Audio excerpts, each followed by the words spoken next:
The desire for gold is not for gold, it is for the means of freedom and benefit. For centuries, gold is used as a store of value, maintaining wealth, purchasing power, and protecting dynasties from falling. As chaos mounted, gold per ounce surged 14% since the beginning of 2020. As a result, the metal and mining industry follows, increasing 25% since the end of 2018.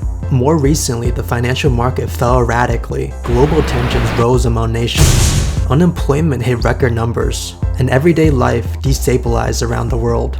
Gold miner stocks and gold increased in value during times of uncertainty, capitalizing on fear and instability. In fact, these historical investments increase your return without increasing risk.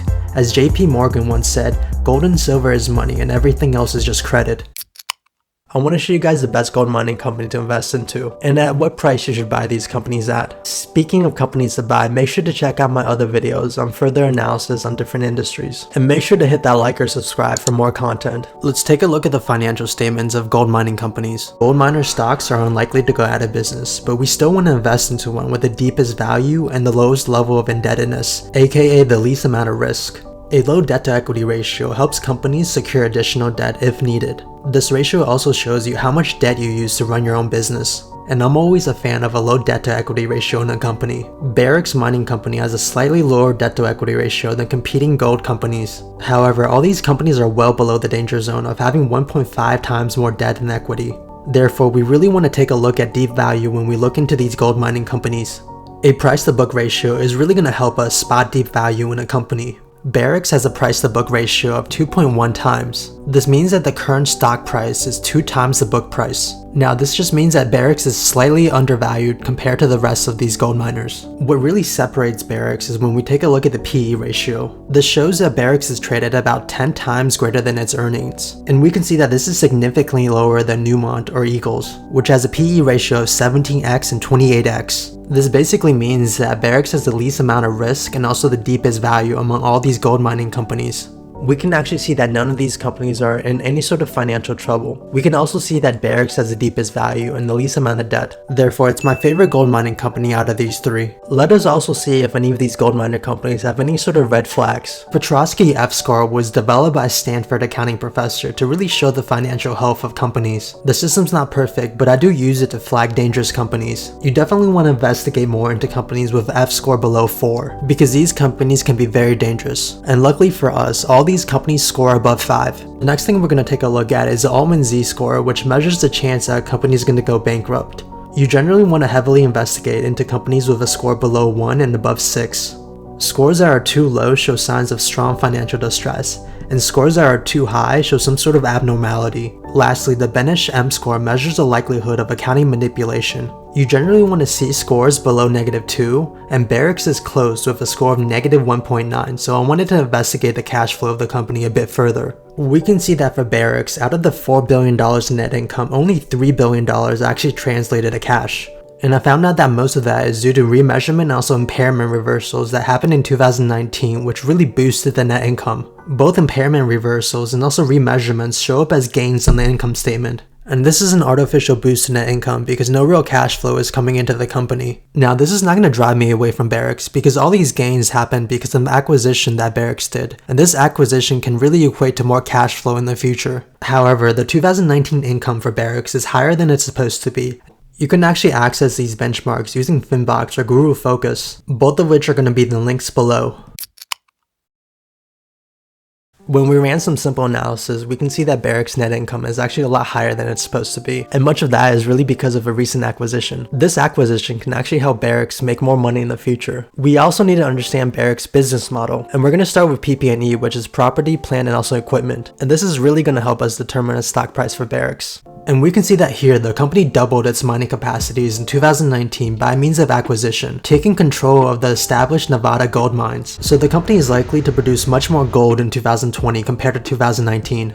This is really important because Barrick's makes money by selling gold. And gold demand around the world has really shifted since 2010. In 2010, 49% of gold are sold to jewelry companies, 38% are sold to investors, and 11% are sold to tech companies. In 2019, gold sold to central banks increased by 15% while everything else decreased. In 2020, demand for gold from central banks and investors is likely to increase, while demand for gold from tech and jewelry companies is likely to decrease. And we can see that historically, high demand from investors and central banks, which is highlighted by the green and the light purple, is correlated with an increase in price of gold. So it'll be really interesting to see where gold prices is going to go in 2020 and 2021. An increase in gold price is really beneficial to Barrick's because of their business model. You can really break down their business model into the number of gold produced multiplied by the gold price. For Barrick's, the number of gold produced will increase in 2020 because of their investments into more gold mines. And we're also likely to see an increase in gold price as investors and central banks buy more gold. The price of gold has already increased by 15% so far, but we're likely to see another price jump if the economy worsens or inflation increases.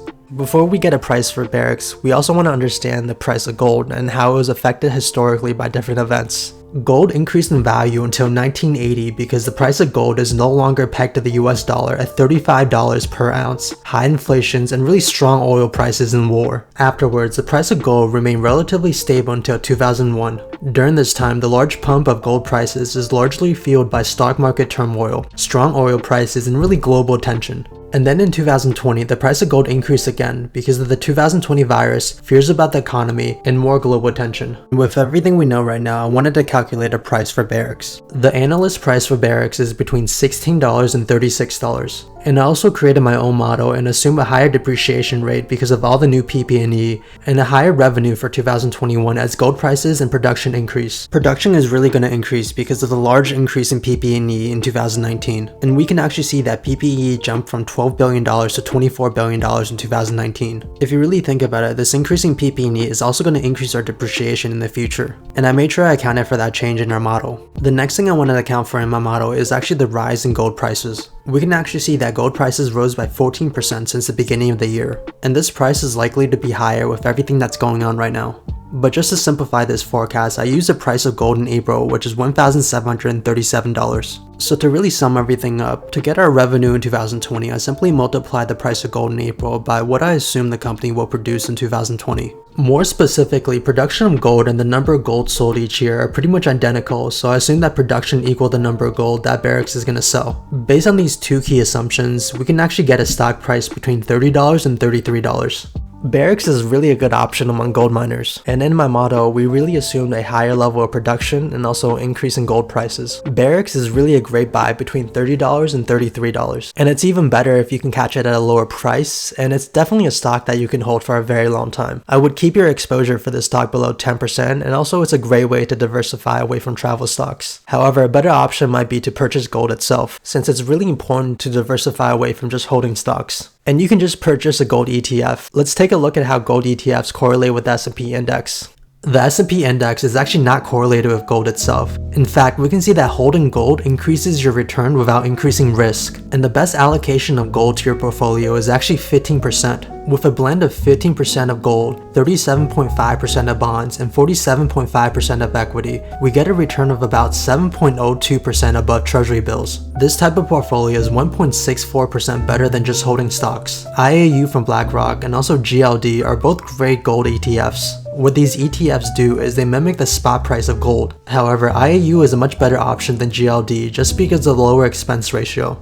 IAU is also physically backed by gold that is held in New York and also London, making this investment much more convenient than investing into gold itself. I think gold is really an interesting investment right now just because of the number of potential events that can really crash the economy in the future. And this sort of ETF has really become popular in the United States. I also want to mention a couple of the things that really drive the price of gold. During an economic expansion, the demand for jewelry, tech, and also long-time saving really drives the demand for gold. At the same time, risk and also uncertainty really boost the demand for gold as gold becomes a safe haven. Opportunity cost also drives the demand for gold or prices of other competing assets such as bond, currency, and also equity. And the last thing that really drives the price of gold are momentum, positioning, and also trends in the market.